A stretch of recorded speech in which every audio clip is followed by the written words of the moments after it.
Bonjour à tous et toutes.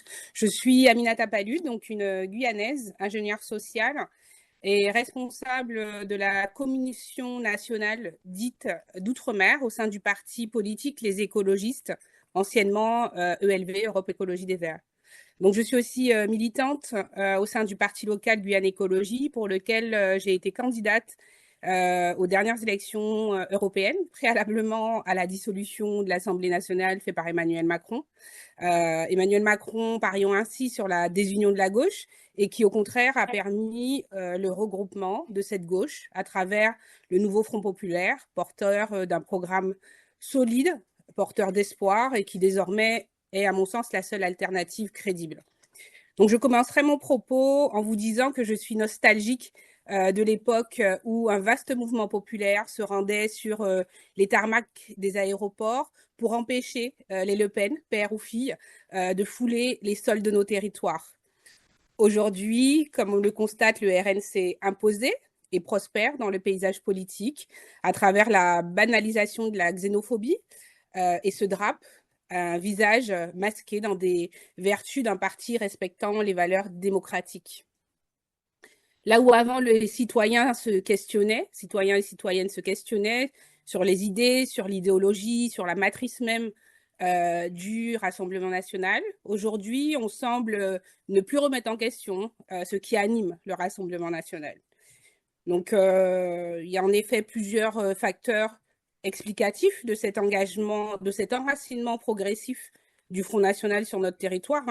Le premier, à mon sens, c'est la gestion néolibérale de nos sociétés, justifiant les inégalités fiscales et sociales.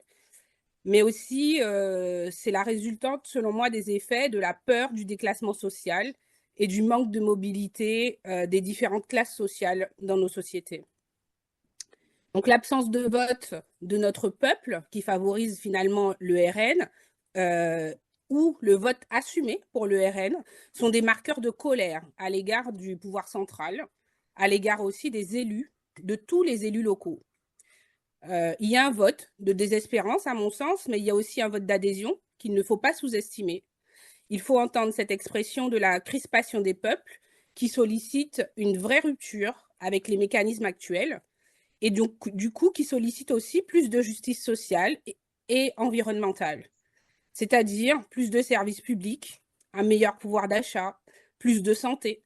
Les territoires ont besoin de plus d'axes structurants qui ne sont pas mis par l'État français aujourd'hui.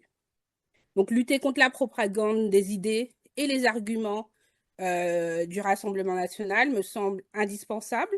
Le Rassemblement national n'est pas une solution, mais un problème d'une gravité extrême pour les territoires dits d'outre-mer.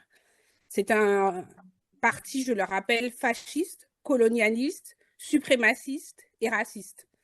Plus de députés d'extrême droite, c'est donc plus de violence, particulièrement envers nos communautés, qu'elles soient sur nos territoires ou en hexagone.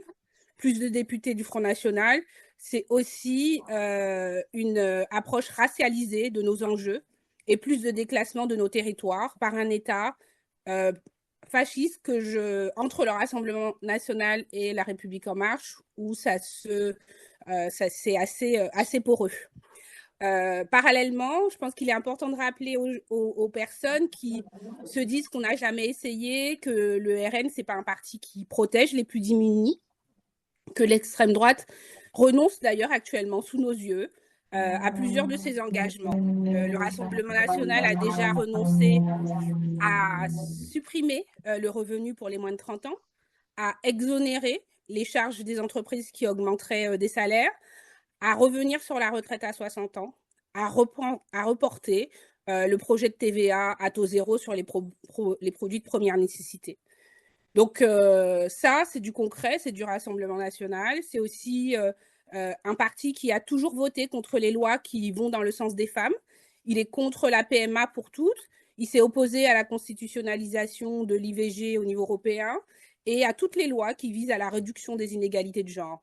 Il a voté à l'unanimité pour le dégel du corps électoral de la Kanak en Nouvelle-Calédonie.